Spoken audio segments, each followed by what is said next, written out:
While December and January may be in the bag in terms of the winter forecast anyway, the big test is coming up in the month of February, and there is so many things going on, it's hard to keep up. Thanks for clicking on to the Tuesday edition of Vogan's European Outlook. We're on the 28th of January, rapidly approaching the final month of meteorological winter. It is hard to believe we are getting closer and closer to spring, which I'm sure many people are looking forward to. It'll be interesting to see with some going-ons within the stratosphere whether that spring becomes a little bit tainted by something on the colder side. We will watch this space and see what happens going forward. But there is definitely a battle going on here between Atlantic and pressure trying to build up towards Scandinavia.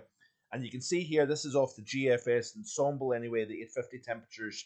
And we've got quite a mixture of weather at the moment. We've got an area of low pressure at the moment that is affecting more southern areas of the UK. I did see one comment on the comments from yesterday's video, I believe, saying that we have had the windiest conditions to start the working week down in the Bedfordshire area, and it's by far the worst conditions they've seen for a while.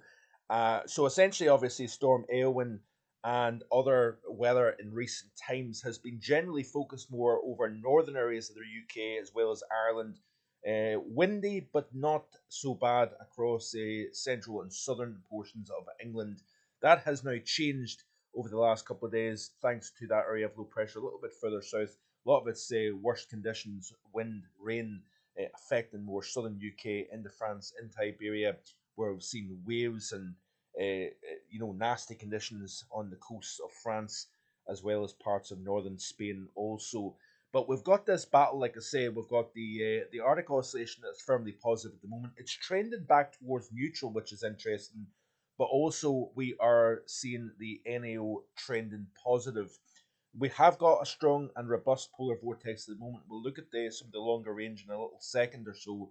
The modelling has continued to show some interesting things through the month of February, but there is a lot of uncertainty when it comes to the month of February. I think we're trending positive AO, positive NAO, and generally mild theme during the first half of the month with a little bit of back and forward.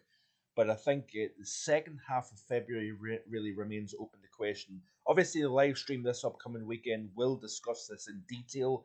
There will be a written outlook published on the website by that stage. I think by the latest Saturday, there should be a February outlook. And then in the live stream, 4 p.m. this upcoming Sunday, we'll discuss the details of that. But you can see off the GFS ensemble, 850s, we've got some chilly air, especially in the northern flank of that low. So we do have snow levels down to relatively low levels, or a wintry mix anyway. Temperatures around about average for the time of the year. Different story down in Iberia, by the way, where we've seen some remarkably mild conditions. That is going to change over the next couple of days. We do have an area of high pressure that's going to build in between the lows, settling things down with clear skies, lighter winds. We're going to see frosty conditions. As a consequence, we do have a frontal feature moving through with moisture during the course of tomorrow. That may bring a spell of snow over higher ground, or moderate ground at least. But you can see here this battle, generally speaking.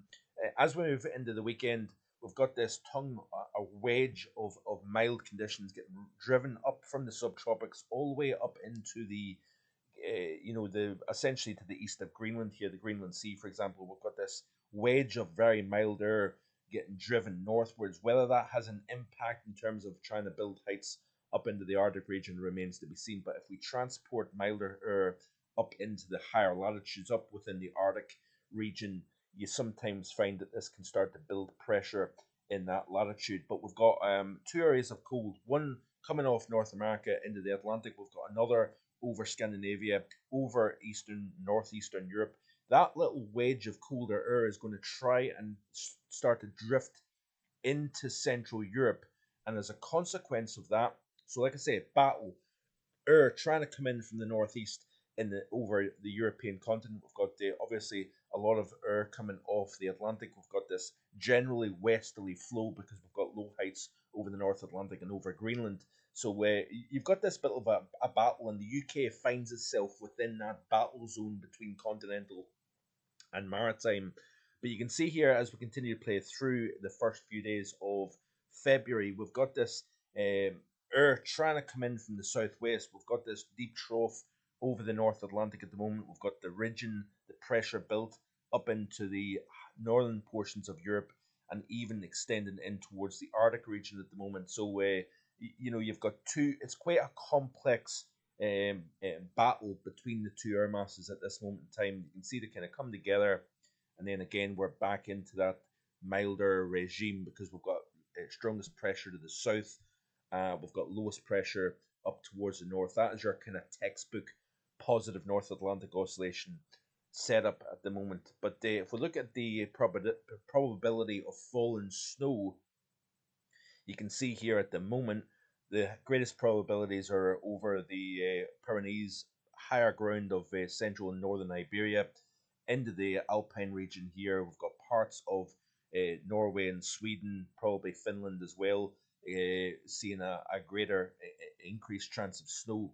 But as that frontal feature moves through, like I've said, during the course of tomorrow, we increase the chance of falling snow. This is a probability, remember, this is a percentage. The brighter reds, the greater the percentage of falling snow.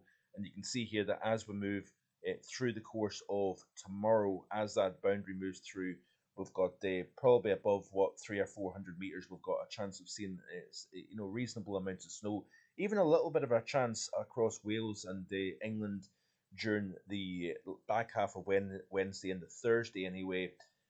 But I want to draw your attention quickly here to the fact that watch this here as we move through the course of late week and into the weekend. Remember, I said as pressure starts to build northwards, you're then drawing the air underneath that high, and colder air trying to kind of get pushed into Central Europe is going to increase the probability of falling snow over mainland Europe here. So this is an interesting one. You can actually see the movement almost of air coming in off the Atlantic as well as moving in underneath that block of high pressure. So this is where it becomes quite difficult to predict. Generally speaking, with the polar vortex the way it is and strong, the Atlantic is going to likely win the battle over the next couple of weeks at least anyway. I think the Atlantic is in control. The thing is, we do have some cold air associated with that flow coming off the Atlantic, and that was something I highlighted here on the channel, that this westerly flow is not a mild flow. We've seen temperatures average to below average across the UK. We've seen snow even to relatively low levels despite having an Atlantic driven pattern. That was the case in 13-14. While we had deep areas of low pressure moving across the south of the UK into the near continent, we did have significant amounts of snow, near record breaking amounts of snow during that winter of 13-14 because bitterly cold air driving south over eastern North America. Then that air mass they transported aboard a 250-mile-per-hour jet across the Atlantic, deep in areas of low pressure. But because of the southerly track, we were generally in the cold air across northern UK, and hence why we're seeing temperatures not so mild, given that it's an Atlantic flow. Generally, for mild, you really need to kind of have a south or southwesterly airflow to pull in something warmer from the subtropics. Generally, as you're transporting that air across the Atlantic in a zonal fashion, you can import some Canadian or Arctic brand air into that flow, albeit it moderates as it crosses the Atlantic. But generally, it can be quite cold within a westerly airflow. But it's interesting nonetheless what's going on at the moment here. I want to also draw your attention to the track and low pressure centers. So this is the track of these features at the moment, and you notice here that we've got obviously the system, that the remnants of Hermenia continuing to weaken, fill as it now moves towards Denmark, for example, but it is kind of spiraling around the UK at the moment. We've seen tornado warnings, we've seen hail, we've seen thunder, lightning. There's been a little bit of milder air mixed in with this area of low pressure, which is enhanced the instability within the atmosphere. But we've obviously seen severe gales across the channel, around Biscay, and down into northern Iberia. But you notice here that we've got these tracks kind of splitting apart here because high pressure is trying to build in close to the UK and Ireland. We've got some tracks that are shoving areas of low pressure down into Biscay. We've got other tracks then getting lifted north up towards Iceland and Greenland, even up into the Norwegian Sea, if you notice here.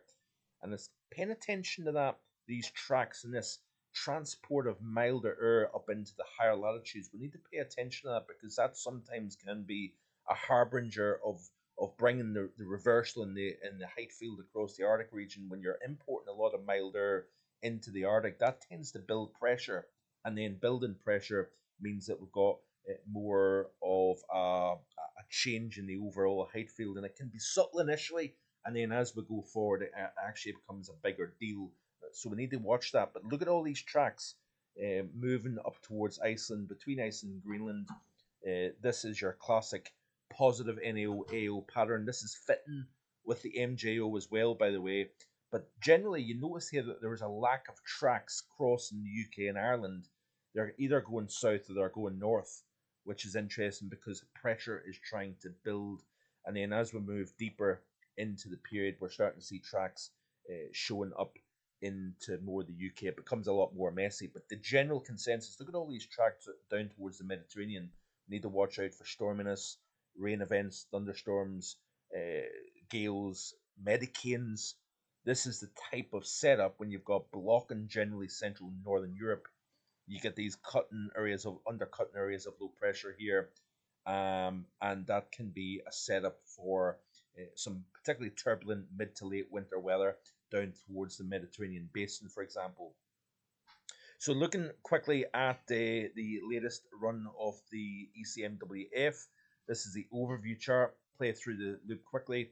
You can see here that we've got this messy conditions at the moment. The remnants of Hermenia still at 968 millibars. I say remnants, it's not really the remnants, but the center is starting to fill quite quickly here. We've got this feature well out over the Atlantic. That's going to undercut, move in towards Biscay here, bringing more nasty conditions to France and Spain.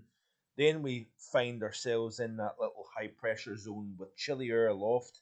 We're going to see frost and fog developing here quite easily during the course of Thursday evening.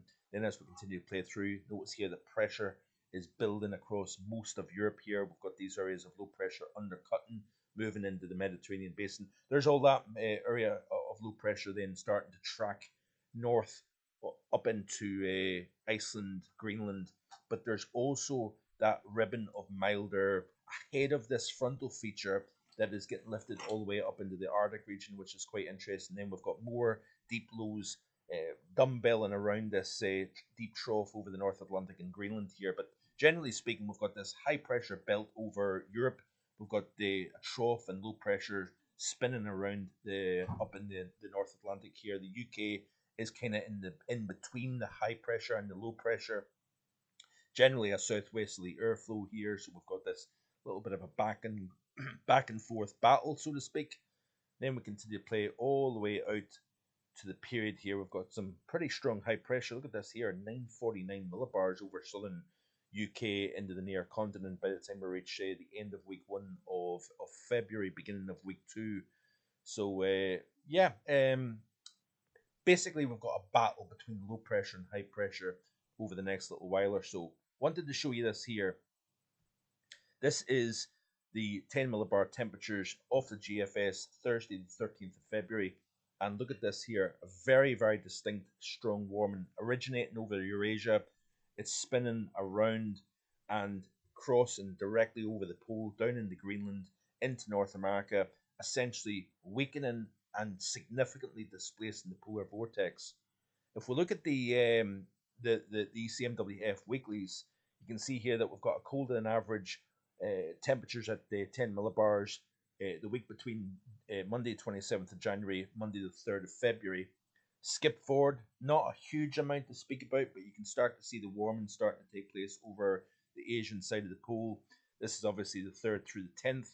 Monday the 10th through the 17th, we're starting to see significant warming. So GFS is one thing, ECMWF is showing similar.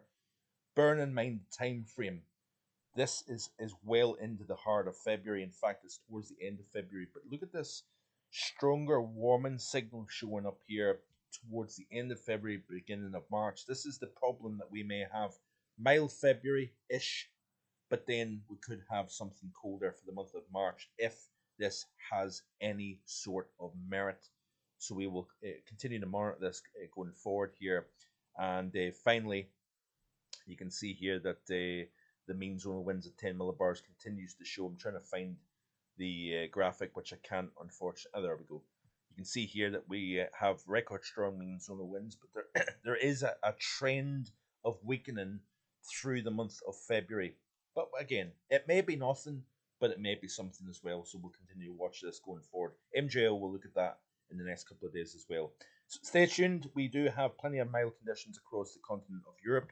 You can see here, these are the current temperatures. And yesterday was seen a temperature of 28 Celsius at Murcia, 26.9 in Valencia, the hottest January day in history.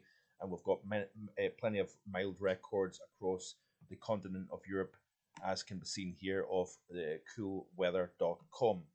Stay tuned, like and subscribe. See you tomorrow with more. Bye for now.